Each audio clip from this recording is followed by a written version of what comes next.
Ok, turma. Então, estávamos estudando sobre as causas de suspensão do processo, causas que estão previstas no artigo 313 do CPC, tá?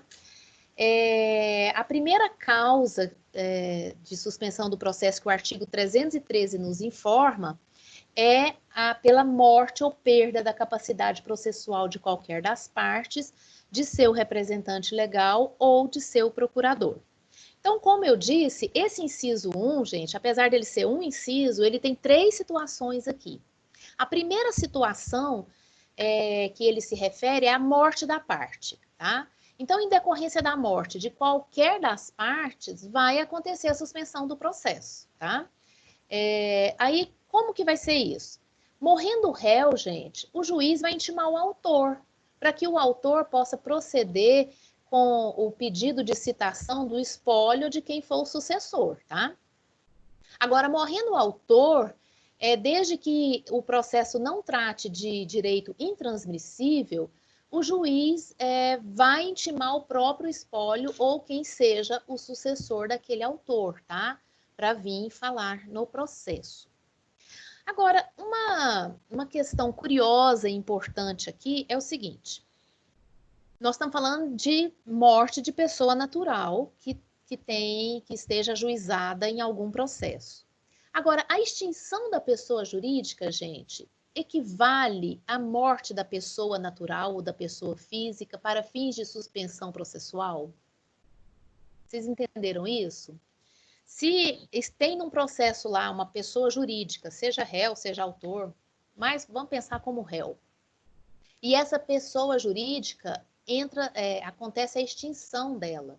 Vocês devem ter estudado lá as formas de extinção da pessoa jurídica, né? São 4 formas. Se dá uma dessas formas da extinção da pessoa jurídica, e aí? Vai ter suspensão processual ou não? Suspensão processual é só para a pessoa física. A resposta é, gente, a pessoa jurídica equivale à pessoa natural para fins de suspensão processual, tá? São os mesmos efeitos que se aplicam à pessoa natural, à pessoa física, vão se aplicar à pessoa jurídica, tá? Então, tem que ter sucessão processual da parte que não existe mais, mesmo sendo pessoa jurídica, ok? Isso daí até é um julgado, deixa eu procurar aqui. É um julgado do TJSP, mas que foi recepcionado por todos os nossos tribunais. A segunda situação, que o inciso 1 diz, gente, ele fala pela morte ou pela perda da capacidade processual. Então, a primeira foi a morte, que nós vimos. A segunda situação que o Código fala é perda da capacidade das partes. O que é a perda da capacidade, gente? A pessoa é plenamente capaz, aos 18 anos ela adquire essa capacidade plena e, por algum motivo, ela perde a capacidade, né? A capacidade processual é o mesmo que perder a capacidade para os atos da vida civil. Então, aí ela vai estar ali dentro do artigo 3º dos incisos 3 até o 5. Ela pode ser ébrio habitual, ou ela pode ser toxicômano, ou por questão permanente ou transitória, né? A perca de poder falar por si mesmo, ou pródigo. Então, nós estamos falando dessas situações que estão lá no artigo 3, no artigo 3 do Código Civil. Aí, o que acontece? Quando acontece a perda da capacidade da parte, o processo vai ser suspenso até que haja um curador regularmente investido, tá? Habilite-se, até que ele se habilite no processo. Caso não exista, a parte perdeu a capacidade processual. Não tem curador regularmente investido. O juiz vai nomear um, tá? Em ambos os casos, caso tenha o curador, caso exista ou o juiz tenha que indicar, o fim da suspensão desse processo, gente, está condicionado à presença do curador. Então, o processo vai ficar suspenso até que venha um curador. Essa é a segunda situação do inciso 1. A terceira situação fala, quer ver? Vamos voltar lá, caso vocês tenham esquecido aqui. A terceira situação, turma, vai falar da morte do representante legal ou do seu procurador, né? Da morte ou da perda da capacidade também, que o representante legal também pode perder a capacidade, né? Ele pode ficar em coma, né? O advogado da parte pode sofrer um acidente e ficar em coma, ter um aneurisma, sei lá, uma coisa assim. Isso é perda da capacidade, né? Nem que seja por tempo provisório aí. Então, quando não for a parte, quando não for a parte que morreu ou que perder a capacidade, mas for o seu procurador, da mesma forma, o processo tem que ser suspenso, tá? E morrendo o representante legal, existindo outro, porque às vezes a gente está falando de um escritório, e então tem outros que assinam. Então vai ocorrer a substituição processual naturalmente. Agora, se não existir, tem que ser indicado pela parte, tá? Tem que regularizar essa questão aí. E o juiz geralmente vai indicar um prazo, tá? Para que constitua novo mandatário. Geralmente o prazo é de 15 dias. Então, mesmo que ocorra morte ou perda da capacidade do representante legal, do procurador, né? De toda forma, tem que ser substituído e caso não aconteça essa substituição assim de imediato, né? O juiz vai determinar um prazo para que a parte constitua novo mandatário. Então, assim, nós estudamos o inciso 1, que é a causa de suspensão do processo. O inciso 2 vai falar da convenção das partes. Ora, a convenção das partes é autoexplicativo, né, gente? Convenção das partes, o que quer dizer isso? Quando as partes combinam que vão paralisar o processo por um tempo, tá? Isso é uma modalidade processual típica, assim, em que as partes, pelas razões que lhe convenham, possam acordar uma paralisação do processo. Então, as partes entram em acordo que querem suspender o processo. Ah, isso não acontece. Acontece, já aconteceu comigo, gente. Uma parte me procurou e falou: eu preciso suspender o processo. Você aceita isso? Não, tudo bem, pode peticionar e eu assino junto, qualquer coisa. Acho que foi nesse sentido. Só que acontece o seguinte, gente, para a suspensão do processo por convenção das partes, para ela produzir efeitos, é necessário um despacho judicial. Então, faz-se uma petição interlocutória, pode assinar pelas duas partes, ou uma parte assina e pede para chamar outra parte, para assinar também, mas tudo tem que passar por um despacho judicial, tá? Então, embora as partes convencionem, o juiz tem que homologar aquilo, o juiz tem que aceitar isso. Outra coisa que é importante a gente falar também na convenção das partes é que as partes podem convencionar a suspensão do processo pelo prazo máximo de 6 meses, tá? E aí, transcorrido esse prazo acordado entre as partes, o próprio juiz, pelo impulso oficial, lembra do princípio do impulso oficial, independente de provocação das partes, o próprio juiz de ofício vai determinar o prosseguimento do processo, ok? Então, essa foi a segunda causa de suspensão do processo. A terceira causa de suspensão do processo, pessoal, é pela arguição de impedimento ou de suspeição. Causas essas que estão previstas nos artigos 144 e 145 do CPC, tá? Lá no 144 e do 145 vai dizer o que pode causar a suspeição ou impedimento do juízo para aquele processo específico, tá? Então, por exemplo, se o juiz for esposo da parte, né? Ou se ele for amigo íntimo da parte, ou se for inimigo, isso tudo causa suspeição do juízo, tá? Então, são motivos que levam à suspensão. E lembrando que o juiz que esteja impedido pelos moldes lá do artigo 144 e 145, turma, ele não pode, de forma nenhuma, praticar qualquer ato processual naquele processo. Nem os que são urgentes. Ele não pode, ele está impedido mesmo. Então, sob pena dos atos serem nulos, tá? Então, esse encargo vai caber ao substituto legal, até que esse impedimento ou essa suspeição, né, regularize, tá? Então, o impedimento e a suspeição é causa de impedimento, é causa de suspensão do processo. Impedimento e suspeição do juízo é causa de suspensão do processo.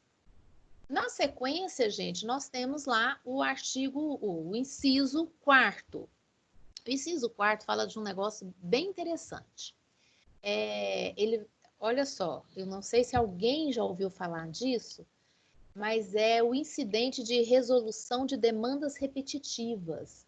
Então, quando acontece de um processo, ele versar sobre assunto que é incidente de resolução de demandas repetitivas, esse processo vai ser suspenso.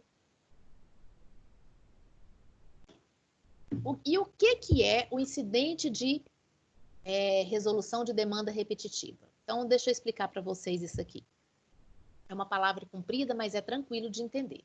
Gente, isso é um mecanismo, isso é um instituto que o novo Código de Processo Civil trouxe para dar celeridade aos julgados. Como? É assim, porque ele permite que o judiciário cuide das demandas de massa, tá? Então, várias demandas individuais que versam sobre a mesma questão de direito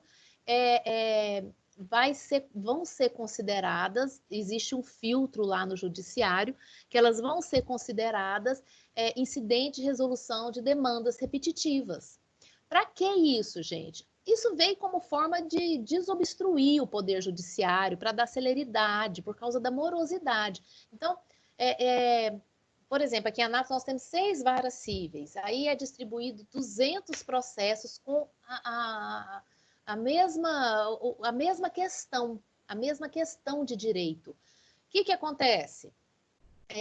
O Poder Judiciário pode admitir esse incidente de resolução de demandas repetitivas para que um tribunal resolva e depois seja aplicado a todos os processos que versam sobre a mesma questão, tá? Instaurado o IRDR pelo tribunal competente, né? Geralmente é um tribunal de segunda instância que vai instaurar, todos os processos de uma região ou do estado, no caso, ficam suspensos. Aí nenhum ato pode ser praticado pelos juízes, exceto aqueles urgentes, né? Até que um órgão colegiado, ou seja, segunda instância, firme uma tese jurídica comum que vinculará a decisão de todos os juízes, tá? Aí nisso é superado. Depois que o colegiado, então, firma a tese, é superado esse incidente. Aí cessa a suspensão do processo, em que os processos, então, terão aplicados aquela tese jurídica firmada por aquele colegiado, tá? Por exemplo, vou dar um exemplo para vocês. Eu não sei se alguém aqui teve processos contra telefônicas mais ou menos em 2017. 2017. Estava tendo tanta demanda contra a telefonia que o STJ ele instaurou o incidente de resolução de demandas repetitivas. Aí todos os processos contra qualquer telefonia ficou suspenso. Aí ficou suspenso, sei lá, por 6 meses e ninguém resolveu nada, não tinha tese jurídica nenhuma. Aí eu acho que andaram reclamando lá, eles liberaram os telefones fixos. Falou, não, os telefones fixos estão fora do IRDR. E aí os outros ainda ficaram suspensos. Então, é o que aconteceu. Eu sei porque eu tinha um processo, eu tinha acabado de protocolizar um processo, ele entrou no IRDR e ficou suspenso. Tá? E ele ficou suspenso, eu acho que O meu, como era telefonia fixa, que eu estava lidando, né? Logo ele, assim, logo não. Depois de 7, 8 meses, foi liberado. Então, eles resolveram o incidente, aplicaram lá um negócio que foi muito bom para as telefônicas, excelente. Até por isso que as empresas telefônicas continuam no abuso que elas têm, né? Porque o Poder Judiciário praticamente dá essa liberdade para eles. E então foi resolvido esse IRDR e aí o juiz aplicou conforme a tese jurídica que o STJ tinha resolvido, tá? Então, quando é admitido o IRDR, o processo vai ser suspenso. É uma causa de suspensão do processo, tá? O inciso 5, gente, vai falar da sentença de mérito em duas situações. Quer ver? Vamos ver lá as duas situações. Quando a sentença de mérito depender do julgamento de outra causa, ou da declaração de existência, ou da inexistência de relação jurídica, que constitua o objeto principal de outro processo pendente. Gente, isso daqui é chamado também de prejudicialidade, tá?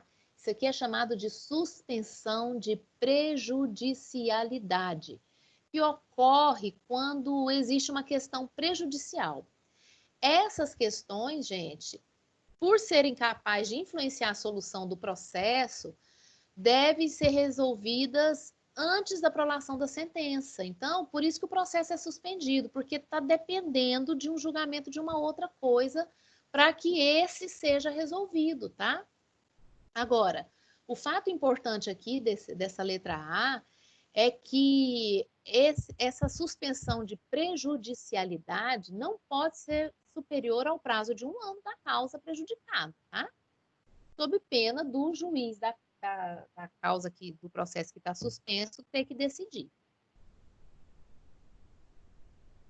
Então, pode haver o processo que está dependendo de um outro processo para resolver esse, então tem que esperar o outro ser resolvido.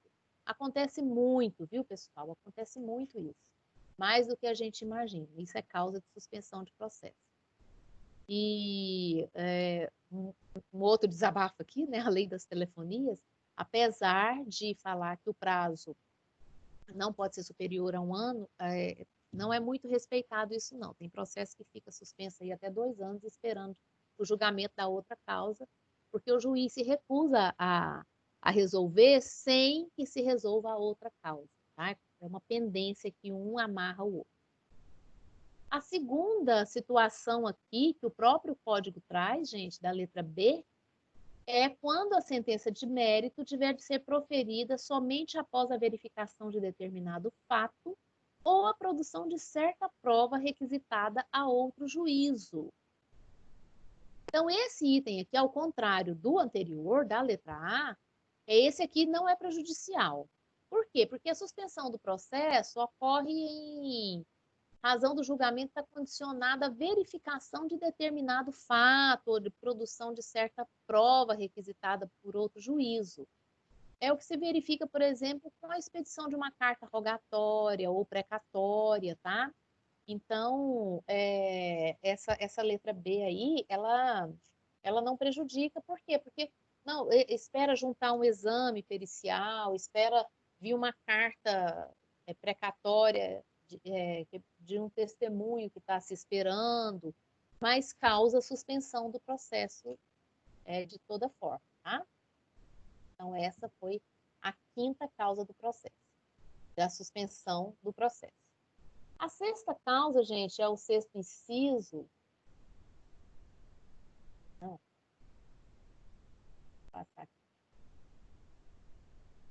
Trata-se de motivo de força maior. Então, o sexto item aí, o sexto inciso, é motivo de força maior. Por motivo de força maior, nós podemos perceber ou podemos ser acometidos de uma suspensão no processo. Essa daqui, ela é tão recente, ela é tão latente, ela está tão na cara nossa, que acabou de acontecer isso com os nossos processos, né? que ficaram suspensos do dia 15 de março até o dia 30 de abril. Todos os processos foram suspensos. Por quê? Por causa da pandemia do coronavírus, né? Então, esse evento 6 aqui, ele trata-se daquelas questões inevitáveis e irresistíveis, né, que vão impedir o funcionamento das atividades judiciárias e, por consequência, suspendem os processos, tá? São as catástrofes naturais. No nosso caso aqui, foi a pandemia. Então, aconteceu a suspensão do processo. Lembrando, gente, que esse motivo de força maior aqui, ele não é auto-intuitivo, não. O advogado fala assim, eu agora resolvo que meu processo está suspenso. Não, jamais. Tem que ter uma portaria do Poder Judiciário suspendendo todos os processos. E foi o que aconteceu conosco, tá?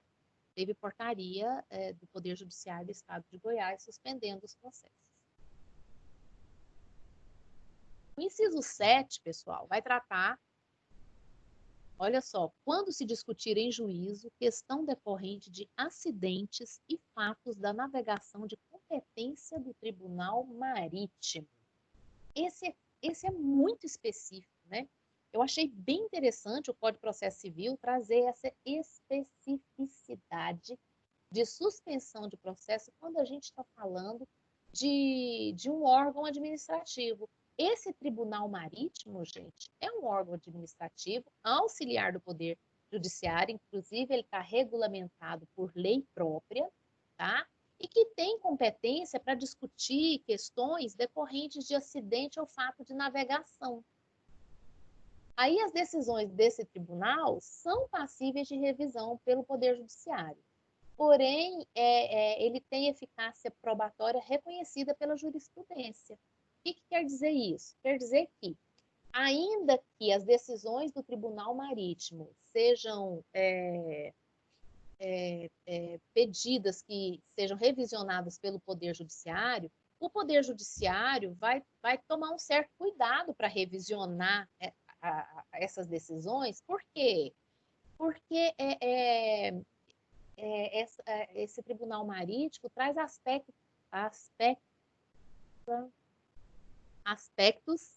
técnicos que o juízo não domina, tá? Então, por exemplo, em decorrência de um naufrágio, alguma coisa assim, processo de perdas e danos em decorrência de um naufrágio, vai ficar suspenso aguardando a manifestação do Tribunal Marinho, tá? Então, quando que vai acontecer essa suspensão, né? Quando se discutir questões decorrentes de acidente de navegação?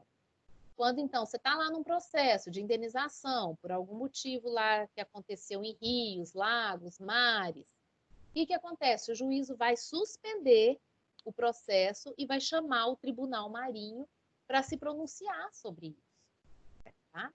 Pode ser que o juízo aceite a pronúncia do Tribunal Marinho, ou pode ser que não, mas vai servir como ele tem eficácia probatória para trazer provas aos autos, tá? Então, essa foi o 7º item de suspensão, de causa de suspensão do processo. O 8º item, gente, o 8º item é bem interessante. Vamos ler lá o 8º item, a gente já passa. O 8º item eu falo assim que é a forma genérica do código dizer assim, olha só, nos demais casos que este código regula. Isso quer dizer o quê? Tudo que eu não falei aqui, nesses incisos, do 1 ao 7, se tiver mais algum aí, também é válido, viu, gente? Eu acho que é mais ou menos isso que o legislador pensou.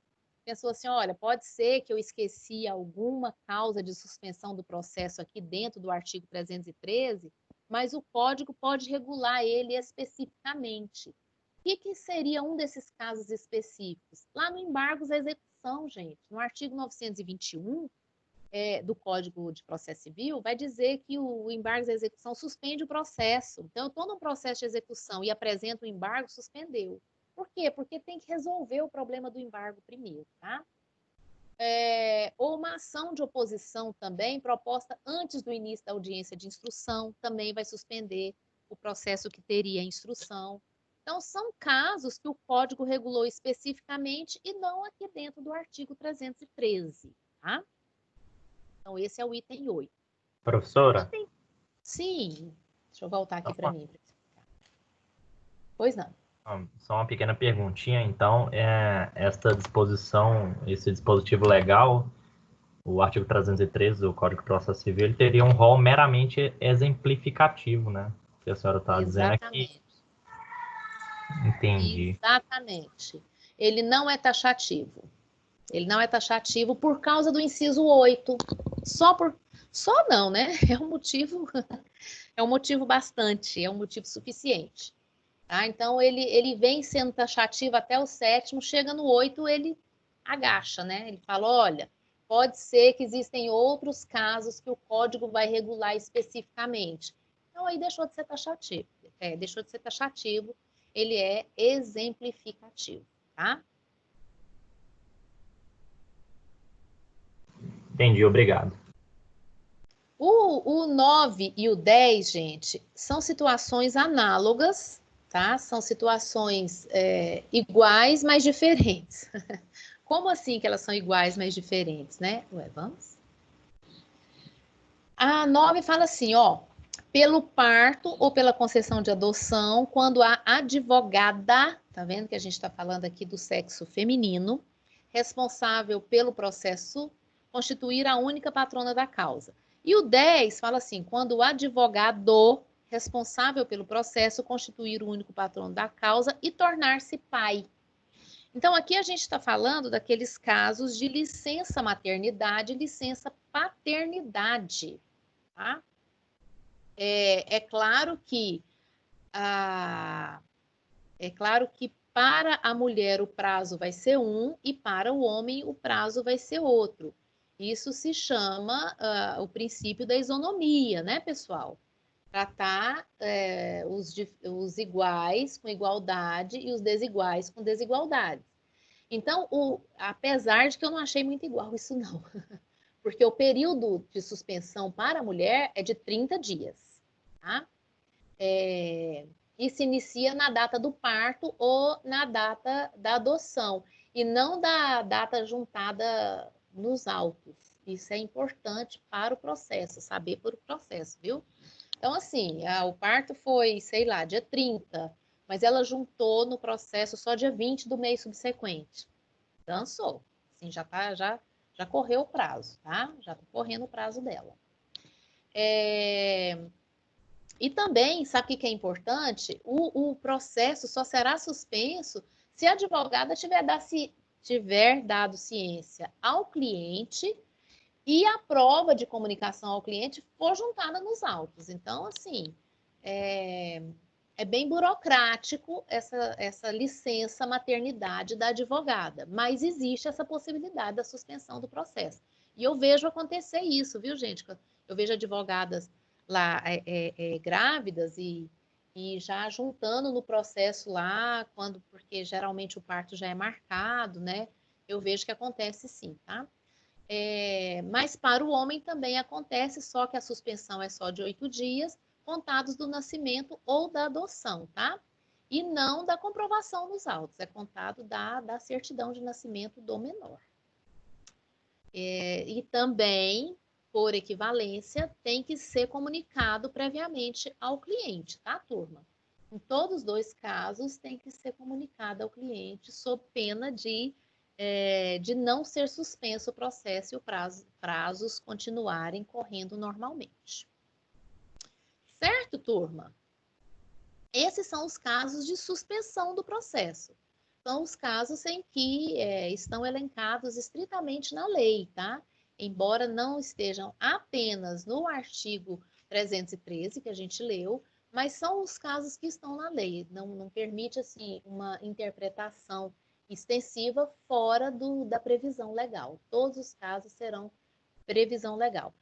O único caso de suspensão que a doutrina aceita que não é exatamente uma previsão legal, é o convencional, quando as partes convencionam. Mas mesmo assim ela está na lei. Então, quem sou eu para discordar de doutrina, né? Mas eu acredito que até a causa de suspensão convencional, ela é legal, porque a lei teve que recepcionar isso, a lei teve que dizer. Senão não seria, né, turminha? Assim a gente passa para a extinção, as causas, ou como que se dá a extinção do processo, pessoal. E como que se dá a extinção do processo? Ó, você pode anotar assim, a extinção do processo se dá por meio de sentença, tá? A extinção do processo se dá por meio de sentença. No entanto, é importante a gente ter em mente que a extinção do processo não se trata necessariamente do fim do processo como um todo, tá? Porque a sentença pode ser apenas o fim de uma fase do processo. Pode ser o fim da fase cognitiva, por exemplo, para se começar a fase da execução, tá? Mas, de qualquer forma, é bom que a gente entenda que a extinção do processo se dá por sentença. E ainda que o processo possa continuar depois da sentença, ou seja, se eu estou num processo de conhecimento, ou a fase de cognição, a sentença vai extinguir o processo de conhecimento. Mas isso não quer dizer que vai exaurir o processo, porque o processo vai continuar na execução, caso a parte queira continuar na execução. Vocês conseguem entender isso ou quer que eu explique melhor isso? E eu quero que alguém se manifeste, porque senão eu continuo e vocês não vão entender.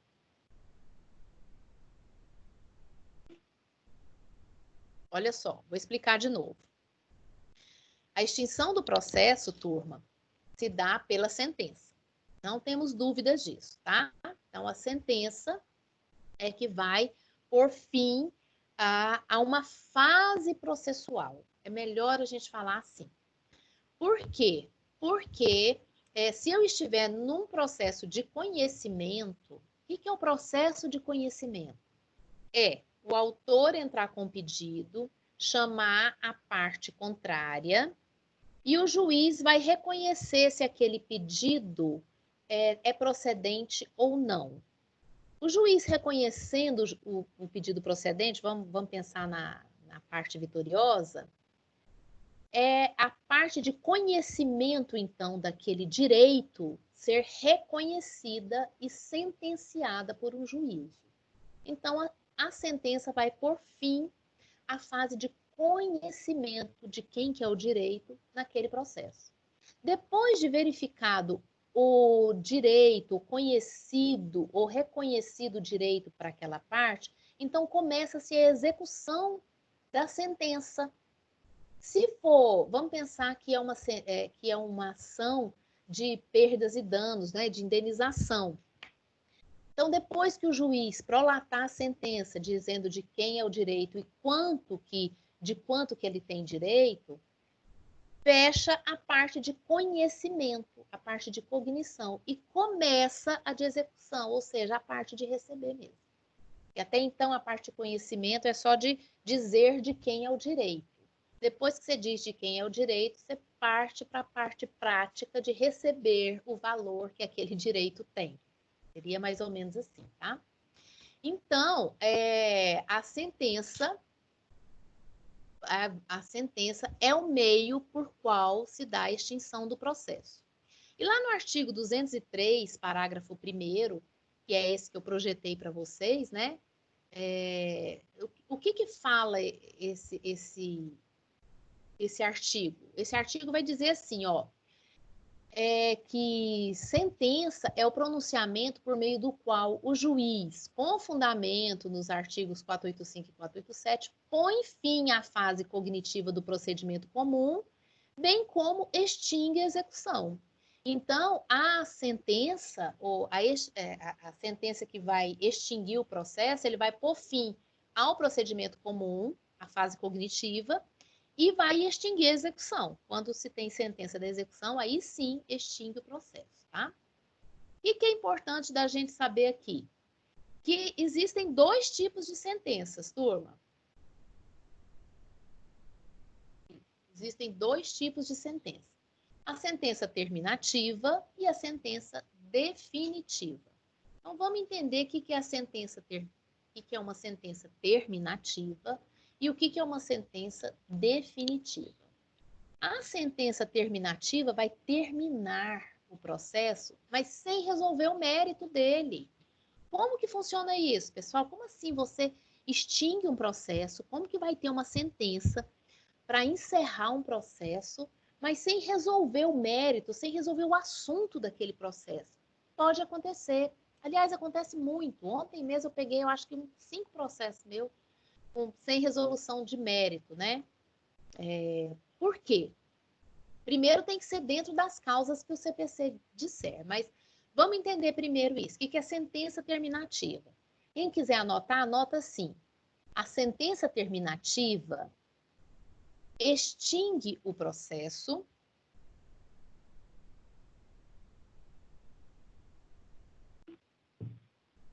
sem resolução do mérito. Ou seja, a sentença terminativa extingue o processo sem resolução do mérito, ou seja,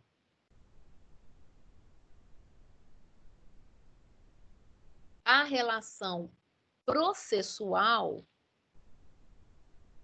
é extinta, a relação processual é extinta antes de solucionar a demanda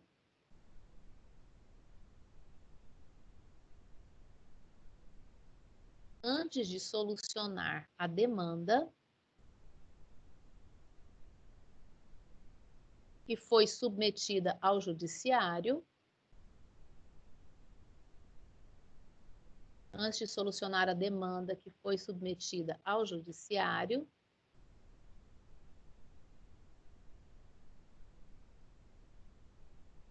devido à existência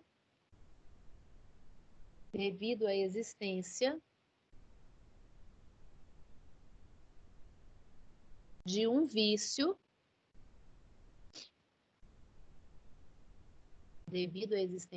vício, que impede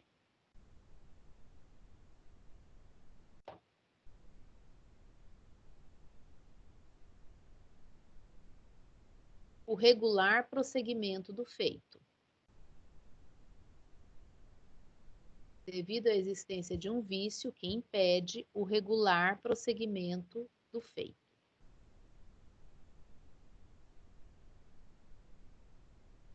Bom, olha só, gente, é importante também saber que a extinção do processo sem resolução do mérito não faz coisa julgada material, apenas formal.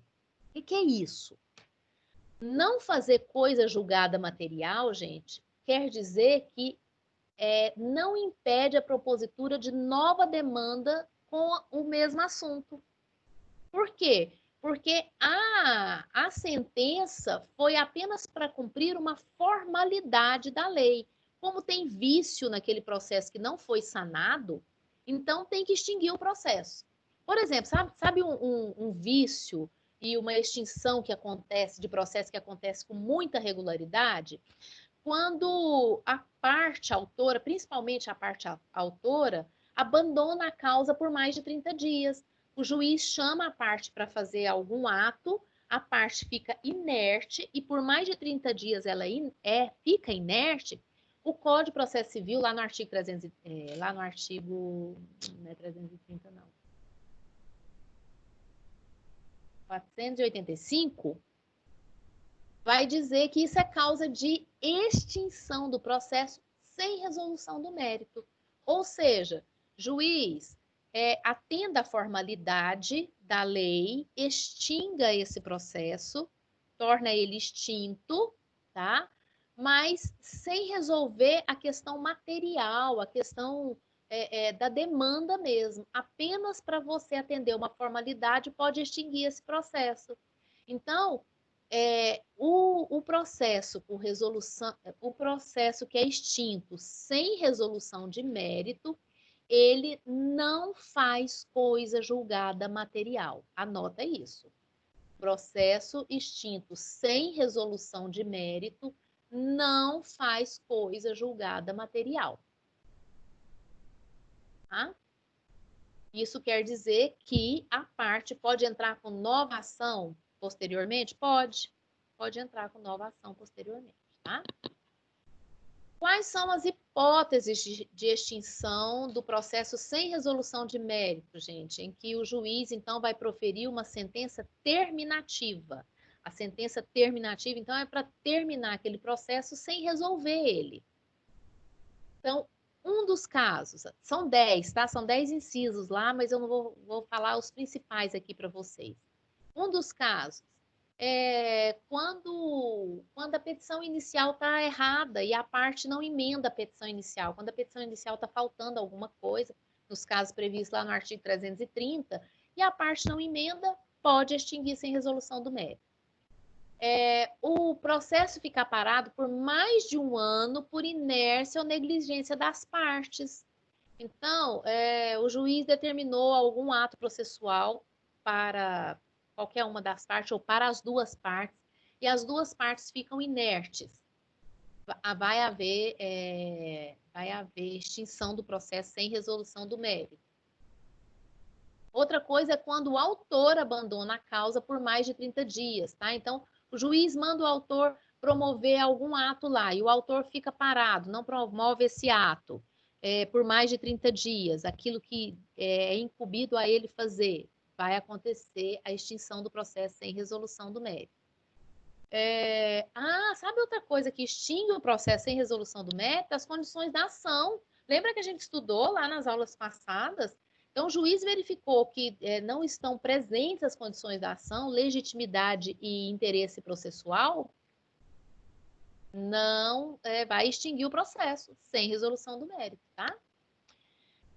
Outra coisa também, quando uma das partes desiste da ação, tá? Uma das partes não, tem que ser o autor, né? O autor desiste, homologa a desistência da ação. Aliás, um processo que eu estava olhando, que eu estava trabalhando ontem, quando eu vi que ele estava extinto, eu fui olhar, uai, como assim está extinto, né? Eu era a parte requerida lá, eu estava trabalhando pela parte requerida. O autor pediu desistência da ação. Falei, opa, desse jeito ficou bom, né? Nem precisei trabalhar muito. Então, quando o autor desiste da ação, há extinção do processo sem resolução do mérito. E, gente, uma das causas também é em causa de morte da parte em que a ação for considerada intransmissível por disposição legal.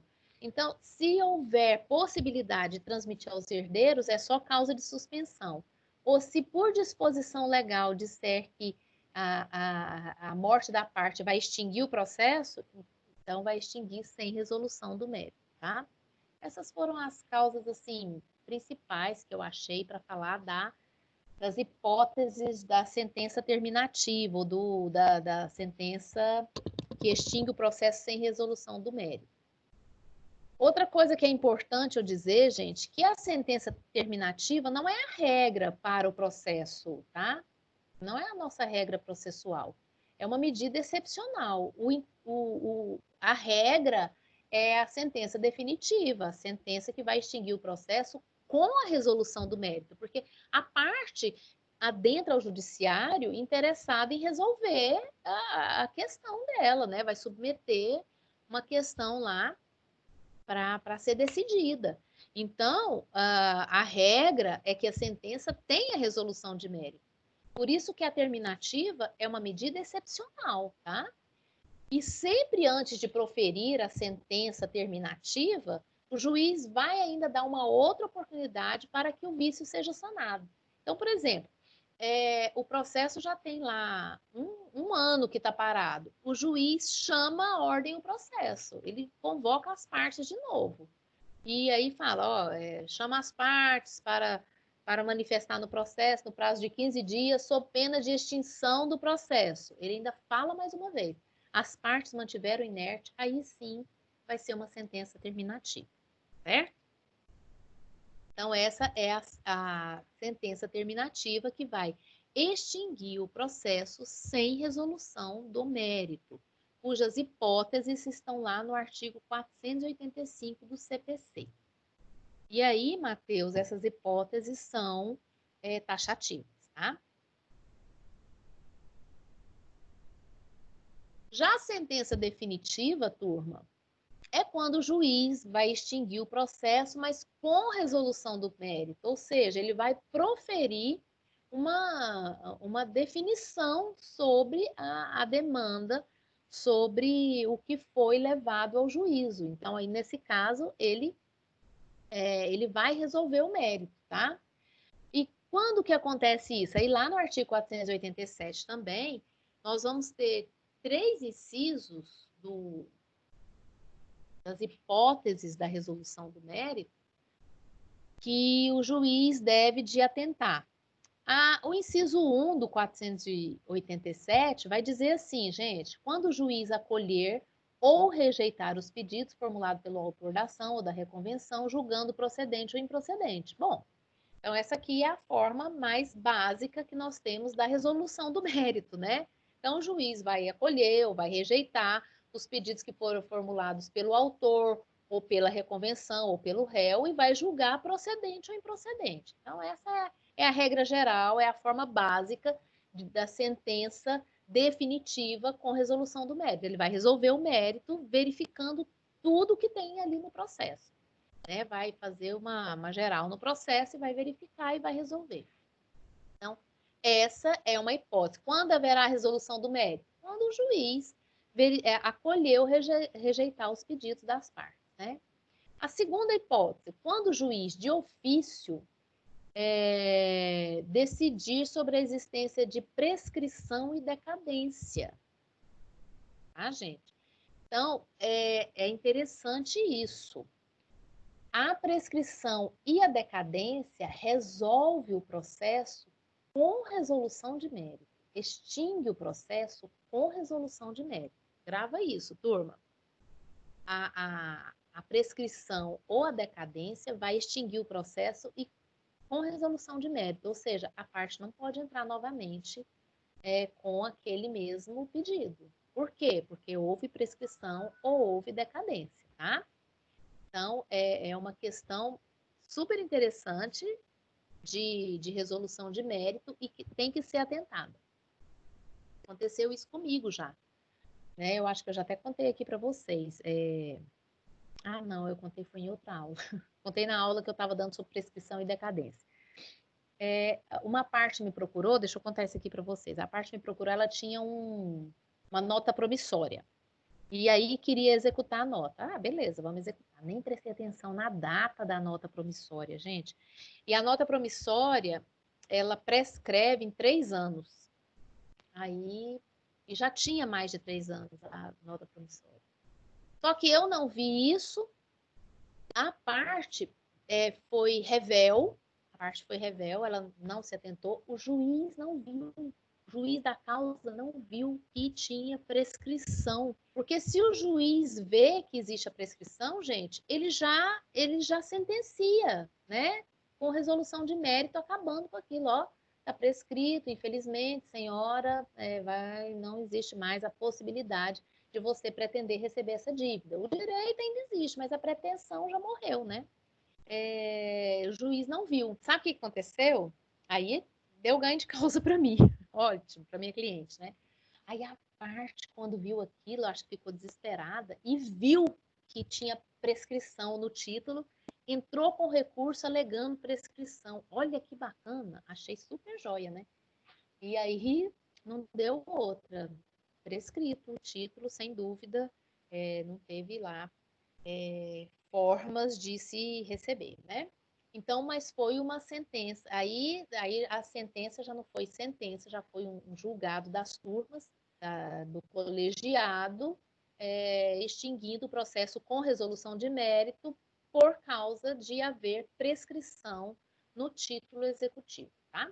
Então, essa é a segunda forma de se sentenciar, da sentença ser definitiva, extinguindo o processo com resolução de mérito. E a terceira forma, gente, é quando o juiz também pode homologar transação ou renúncia ou uma convenção das partes. É outra forma, assim, quando o juiz homologa qualquer convenção que as partes fazem, isso é extinção com resolução de mérito, tá? Então, quando as partes fazem um acordo e pedem para o juiz homologar, a sentença do juiz vai ser com resolução de mérito, certo? Então, essa é uma forma também. Definir, minha cachorra está aqui latindo, gente, para mim. Então, essa é uma forma da sentença definitiva que extingue o processo com resolução de mérito. Certo, turma? Alguma dúvida, pessoal? Assim, nós encerramos aí o nosso material, a nossa sessão 4. Vimos aí, então, sobre as causas de suspensão e extinção do processo, né? E é quase que autoexplicativo o que está na lei. Assim, então, encerramos a aula. Alguma pergunta? Parece que alguém ia falar, não?